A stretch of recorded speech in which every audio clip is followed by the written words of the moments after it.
दोस्तों, इतिहास में कई ऐसी घटनाएं रही हैं जिसके बारे में कई बातें कही जाती हैं। इन घटनाओं से जुड़ा सटीक सत्य कोई नहीं जानता, इसलिए इन्हें रहस्य मान लिया जाता है। ये रहस्यमयी कहानियां भारत ही नहीं बल्कि सभी देशों में घटती हैं। ऐसी ही रहस्यमयी कहानी है मिस्र की दुनिया की। दुनिया के लिए मिस्र हमेशा से ही रहस्यमय रहा है। यहाँ से जुड़ी कई कहानियों पर रिसर्च हो चुकी है, लेकिन फिर भी सटीक तौर पर कई कहानियों की सच्चाई का पता नहीं लग पाया है। और उन कहानियों में से एक कहानी ये भी है कि मिस्र की सभ्यता प्राचीन समय में आज के दौर से भी ज्यादा मॉडर्न थी, तो वो आखिर कैसे लुप्त हो गई।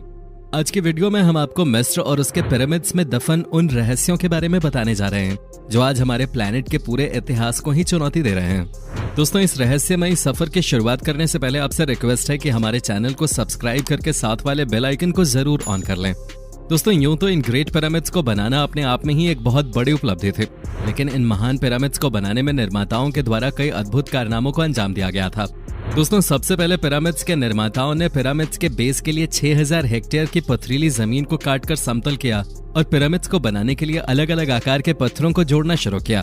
एक पत्थर का भार एक कार जितना था। कई ग्रेनाइट ब्लॉक्स को 500 मील से भी ज्यादा दूरी से लाया गया था और हर ब्लॉक का वजन 12 से 70 टन के बीच था। इन ब्लॉक्स को 210 फीट की ऊंचाई पे फिक्स किया गया था, जो कि आज के समय में भी असंभव लगता है।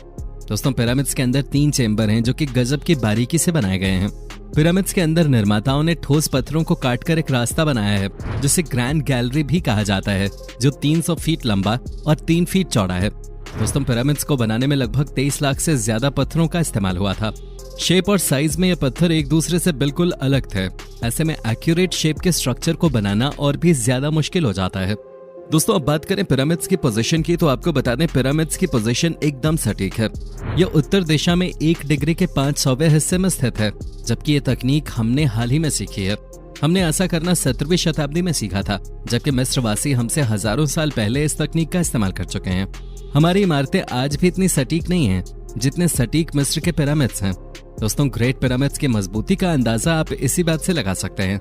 जब 12वीं सदी में कुर्दिश राजा अल अजीज और मिस्र के दूसरे अयूबिद सुल्तान ने गीजा के पिरामिड्स को नष्ट करने की कोशिश की थी, जिसके लिए उन्होंने अपनी पूरी सेना को पिरामिड्स को गिराने के काम पर लगा दिया था।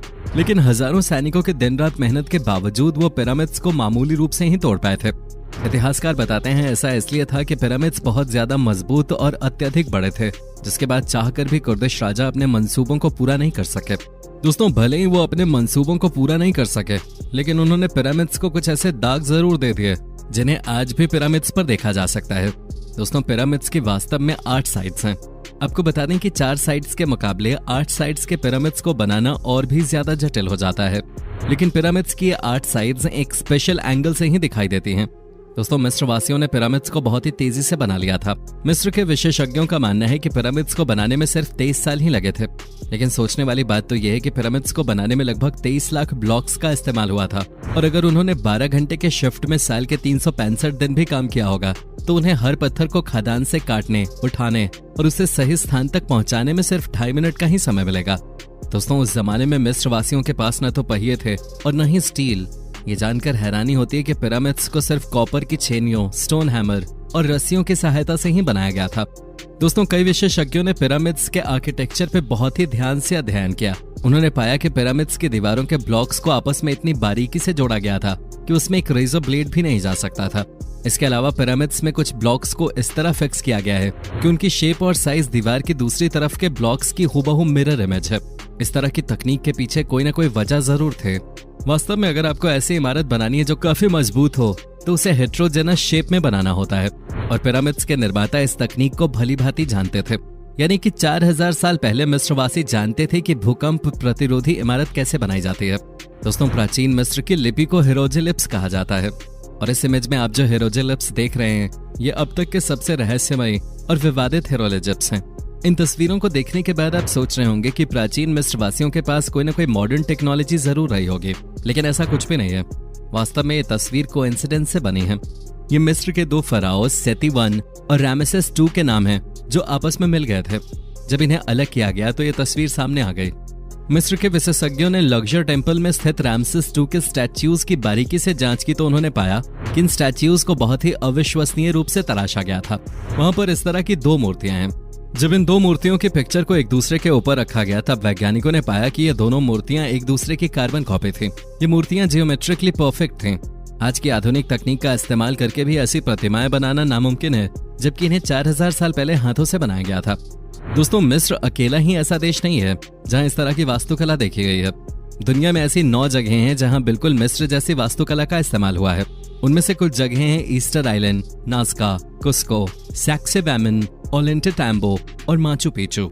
इन सभी जगहों पर बड़े बड़े पत्थरों की जो दीवारें मिली हैं उन्हें ठीक उसी तरह बनाया गया है जैसे मिस्र में स्थित लक्जर टेम्पल और बाकी मंदिरों की दीवारों को बनाया गया था। रिसर्चर्स का मानना है कि इजिप्ट और दुनिया की अन्य ऐतिहासिक इमारतों में कोई न कोई कनेक्शन जरूर है, जिसके बाद उन्होंने अपनी रिसर्च में पाया कि Easter Island, Nazca, Ollantaytambo, Machu Picchu, Giza, Petra, Mohenjodaro, Khajuraho, Pyay, Sukhothai और एंकोर वैट ये सभी ऐतिहासिक स्थल आश्चर्यजनक रूप से पृथ्वी पर एक सीधी रेखा में स्थित हैं, जो पृथ्वी पर एक परफेक्ट सर्कल बनाते हैं। ये सर्कल वहीं पर खत्म होता है जहां से हमने शुरू किया था, यानी कि ईस्टर आइलैंड पर। दोस्तों, आपको क्या लगता है, क्या ये सभी जगहें कोइंसिडेंस से बनी थी या इन्हें किसी खास कारण से बनाया गया था? वास्तव में प्राचीन मिस्रवासी पिरामिड्स के जरिए पृथ्वी के एक बेहद ही जटिल सेलेस्टियल स्फीयर यानी कि खगोलीय चक्र को दिखाना चाहते थे। पिरामिड्स अंतरिक्ष में मौजूद तारामंडलों की एक खास स्थिति के अनुसार बनाए गए थे। पिरामिड्स की स्थिति की बारीकी से जांच करने के बाद यह पता चला कि हर तारामंडल 72 साल में 1 डिग्री खिसक जाता है और एक तारामंडल को पृथ्वी का एक चक्कर पूरा करने में 26,000 साल लगते हैं। दरअसल पिरामिड्स के चारों कोने अंतरिक्ष में मौजूद 4 नक्षत्र को दिखाते हैं। ये नक्षत्र हैं टॉरस, लियो, स्कॉर्पियो और एक्वेरियस। दोस्तों, पिरामिड्स 2 परफेक्ट एक्सिस पे बने हुए हैं जिनके नाम है उत्तर और दक्षिण गोलार्ध एक्सिस। दक्षिण गोलार्ध एक्सिस पर स्फिंक्स बना हुआ है और स्फिंक्स लियो राशि की दिशा में ही स्थित है। इतिहासकारों का मानना है कि स्फिंक्स को पिरामिड्स के बहुत बाद में बनवाया गया था, लेकिन हो सकता है कि वो गलत हो। इस ट्रायंगल को देखिए, ये बिल्कुल पिरामिड्स के आकार का ही है। इस ट्रायंगल की एक साइड स्फिंक्स के सर से टकराती है।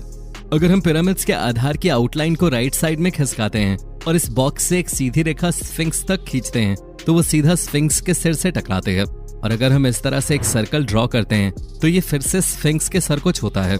शायद यही हमारा जवाब है कि गीजा के पिरामिड्स एक एस्ट्रोनॉमिकल क्लॉक है, जिसका मतलब होता है कि प्राचीन समय में ये पिरामिड्स न केवल अंतरिक्ष में मौजूद प्रत्येक नक्षत्र की जानकारी देते थे, बल्कि स्पेस में होने वाली छोटी से छोटी मूवमेंट को भी सुनकर उसके बारे में बता सकते थे। आज के समय में सूरज के द्वारा पड़ने वाली रोशनी से जो पिरामिड्स की परछाई बनती है, उससे समय का सटीक अंदाजा लगाया जा सकता है और प्राचीन समय में शायद मिस्रवासी इन पिरामिड्स से इसी तरह समय का अंदाजा लगाते होंगे। दोस्तों, ये तो बात रही पिरामिड्स के रहस्यमयी वास्तुकला की, लेकिन 2014 में ही आर्कियोलॉजिस्ट को इजिप्ट की वादी अल जरफ की गुफाओं में 4500 साल पुराना पेपरस मिला, जिस पर हाईलाइटेड लिपि लिखी हुई थी। पुराने समय में इसी मटेरियल से कागज बनाया जाता था और उसी पर लिखा जाता था। ये अब तक का पाया गया सबसे पुराना पेपरस है।